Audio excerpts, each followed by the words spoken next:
two teams that began the season as the favorites of the Savannah Public Schools to make the playoffs get together Friday night with eyes on a home game in the playoffs as WIndsor Forest meets Johnson at Savannah Country Day School.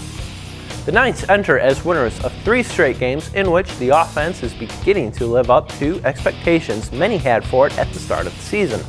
With Chris Gadsden Butler leading the way, in the Knights' running game has been better than expected, while the passing game, led by talented quarterback Donovan Campbell, is finally catching up. Last week, for the first time all season, the Knights picked up more yards passing, 112, than running, 97.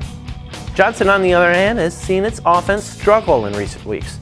The Adams Smashers have been shut out 3 times in their last 5 games and, with the exception of its win over Grove 3 weeks ago, have struggled to move the ball consistently. Part of the reason for the Smashers' difficulty stems from its lack of a running game.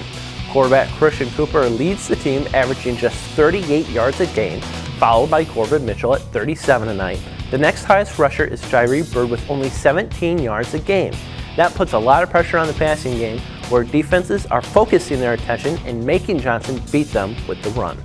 Now this is a big one for both teams. With a loss, Johnson cannot finish higher than 3rd in the region and will miss out on a home playoff game, while Windsor will set itself up with a huge game against Beach a couple weeks from now to determine home field advantage in the playoffs. A Johnson win and a Windsor loss would make things very interesting down the stretch the last couple of weeks. But as for Friday night, these are 2 teams I think are heading in opposite directions.